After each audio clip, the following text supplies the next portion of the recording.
महीनों बाद रथ यात्रा आई। जहां सालबेग ने प्राण त्याग किया था वहां रथ अटक गया। बहुत कोशिश करने के बाद भी रथ वहां से नहीं हिला। जब सालबेग का नाम का नारा लगाया गया तब रथ आगे बढ़ा।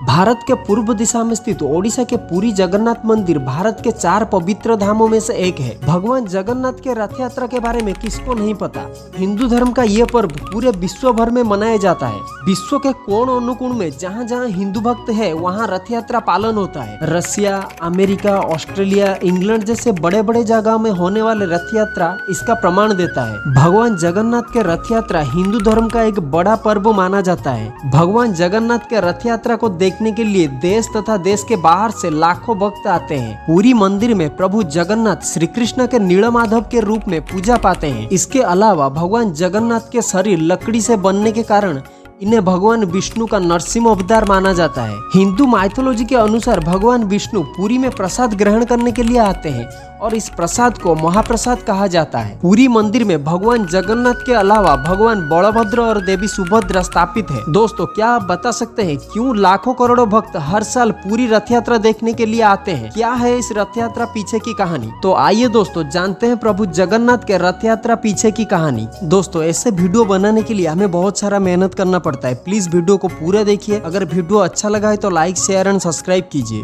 दोस्तों, आइए समझते हैं रथ यात्रा कैसे होता है और इसका परंपरा के बारे में। ओडिया कल्चर के अनुसार प्रभु जगन्नाथ के रथ यात्रा हर साल आषाढ़ मास द्वितीय तिथि में मनाया जाता है। रथ यात्रा का 1 महीने पहले ही रथ का निर्माण कार्य आरंभ होता है। दोस्तों, इस रथ यात्रा में एक ही नहीं बल्कि 3 रथ एक साथ निकलता है। पहले रथ में भगवान जगन्नाथ के बड़े भाई भगवान बलभद्र विराजते हैं। इस रथ का नाम तालध्वज है। बीच वाले रथ में भगवान जगन्नाथ के बहन माता सुभद्रा बैठती है जिस रथ का नाम दर्पदलन है। और सबसे आखिरी रथ में भगवान जगन्नाथ विराजते हैं। उस रथ का नाम नंदीघोष या गरुड़ ध्वज है। दोस्तों, रथ यात्रा के दिन इन 3 रथों को सिंहोदर पर लाया जाता है और 3 भगवानों को वस्त्र और आभूषण पहनाकर रथ में विराजन किया जाता है। दोस्तों, जब सब कुछ तैयार हो जाता है तो पुरी के गजपति जी आकर प्रभु जगन्नाथ को प्रार्थना करते हैं और प्रतिकार रूप से एक झाड़ू लेकर मंडप को साफ करते हैं।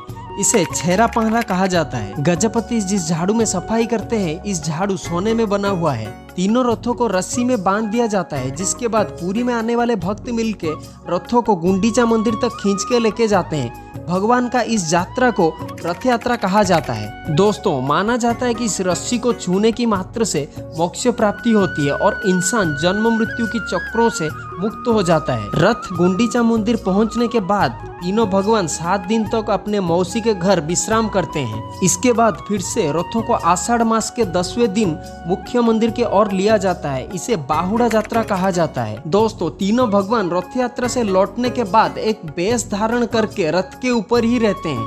इस बेश को सूना बेश कहा जाता है जिसे देखने के लिए और भी ज्यादा भीड़ होता है। इसके बाद एकादशी के दिन मूर्तियों को मंदिर में पुनः प्रतिष्ठा किया जाता है। चलिए जानते हैं क्यों होता है रथ यात्रा, क्या है इसका पीछे का इतिहास। दोस्तों, हिंदू माइथोलॉजी के अनुसार प्रभु श्री कृष्ण के बहन माता सुभद्रा जब अपने मायके आते हैं तो अपने भाइयों से नगर भ्रमण करने के लिए इच्छा करते हैं। तब भगवान श्री कृष्ण, भगवान बलराम और देवी सुभद्रा 3 अलग अलग रथ में बैठ के नगर भ्रमण करते हैं। इसे रथ यात्रा का मान्यता दिया गया है। इसके अलावा कहते हैं कि ज्येष्ठ मास के पूर्णिमा में आयोजित देवस्नान पूर्णिमा में प्रभु जगन्नाथ, प्रभु बलभद्र और बहन सुभद्रा को मंदिर के गर्भगृह से निकालकर स्नान मंडप में 108 बार सुभाषित शीतल जल से नहाया जाता है जिसके कारण प्रभु की तबीयत खराब हो जाता है। उसी दिन से 3 मूर्तियों को रथ यात्रा के दिन तक मंदिर के अंदर रख दिया जाता है।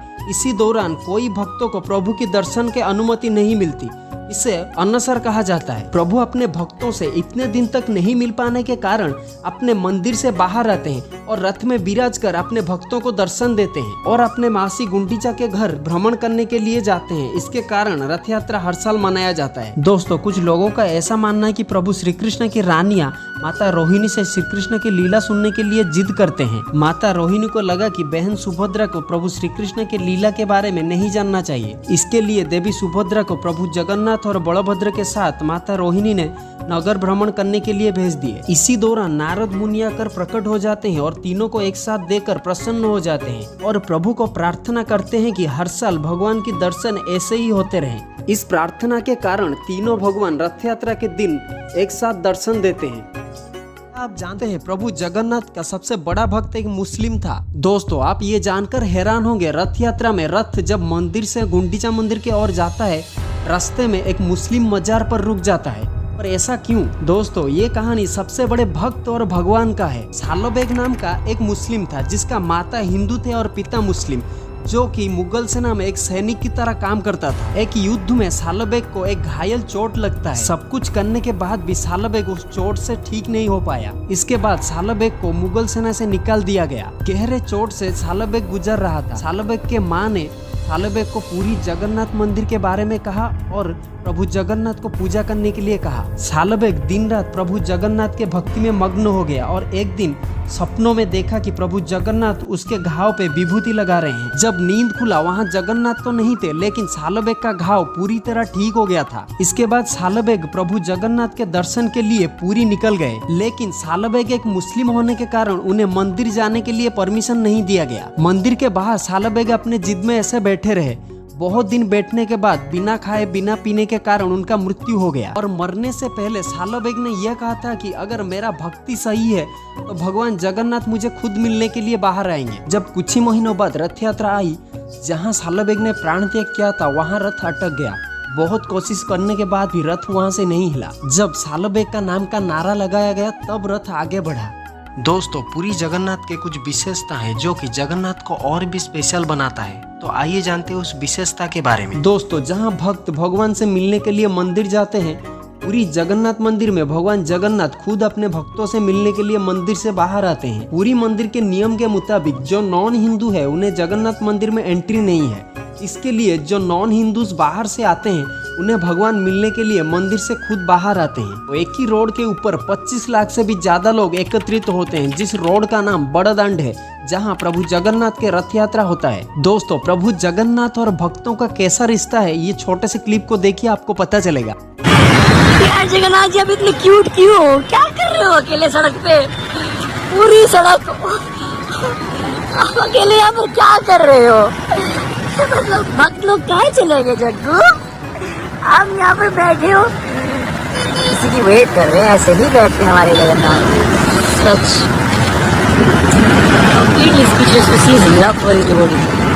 The whole road is empty and he's sitting.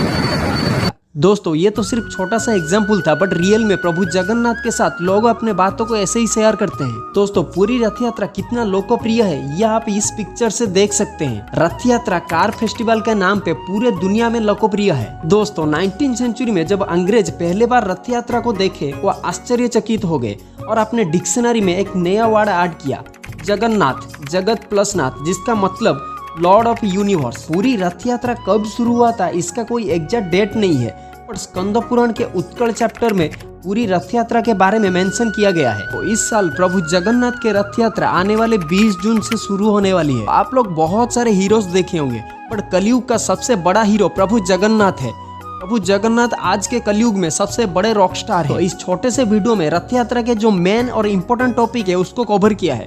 अगर आपको पूरे डिटेल वीडियो चाहिए तो वीडियो में कमेंट कीजिए, मैं रथ यात्रा का कंप्लीट वीडियो लाऊंगा। दोस्तों रथ यात्रा के हार्दिक शुभकामनाएं। प्रभु जगन्नाथ आपके और आपके फैमिली को खुश और मंगलमय रखे। जय जगन्नाथ।